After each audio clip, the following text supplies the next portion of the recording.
This is WVVA News. Here for you, live in HD.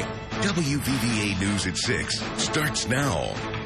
Fire rips through downtown Matoaka. Several buildings have been heavily damaged. Some have collapsed, and both residents and officials believe this may have been arson. Good evening. I'm Courtney Clark. And I'm Greg Carter. Thanks for joining us tonight. It's been one heck of a day for firefighters in our region. Upwards of 10 fire departments were called to assist in fighting that enormous fire in the old Matoaka Hotel on Barger Street, downtown Matoaka. The blaze appeared to have started in the vacant hotel that was being renovated for apartments. The building where the fire began collapsed, but not before it spread to adjoining buildings, including Colonia Properties, the company that owns all of the building that was affected. Parts of those buildings collapsed also. There were fire departments from as far away as Gent, North Fork, and Mullins on site, as well as all departments from Mercer County. They used all the available water in Matoaka, and they were bringing in more water to help stop the fire from spreading to even more buildings.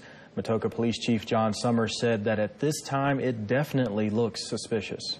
Preliminary points towards suspicious arson type, because it did start on the top floor and it was in renovation, so the utilities were cut off. There were two families living in those apartments, including the family of the building's owner. They lost everything. And those families still in shock. Today we spoke with them about their ordeal and what they're now facing. WVVA's Annie Moore is standing by live in Matoaka now with the latest. What's going on out there, Annie?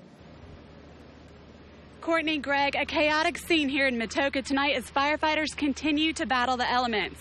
Today we spoke to family who say they lost everything in this blaze. But right now, the big question on everyone's mind, who did this and why? Black smoke billowed above Matoaka on Friday as Travis Solana's downtown apartment complex burned. As far as, I don't know, I just like to tell people to, mind their own business and stay out of abandoned buildings, and so people don't lose their pride and joys. Jackie Pruitt lived in one of the apartments.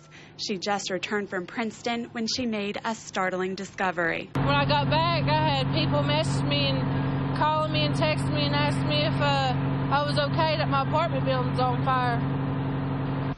At first, she thought she'd lost her cat in the blaze. Our cat's on. I don't know if he's alive or he got burned up, but it's hurtful. Fortunately, firefighters were able to rescue the animal just in the nick of time. What to do when you've lost everything? That's what we always do. We overcome stuff like this. We just start from the ground and go up again.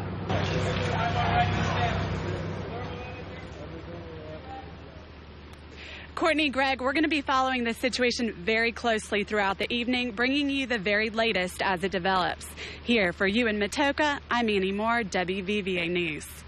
All right, thank you, Annie. And as you heard Annie say, the scene is chaotic there in Matoaka, and earlier today, officials had more on their hands than just fire. Yes, firefighters were dealing with the heat and the smoke and the falling structures. Police officers were arresting 2 people for obstructing firefighters, and another man was arrested on the scene on drug charges. We hope to have more information on who these individuals are and what led to their arrest later tonight on WVVA News and WVVA.com.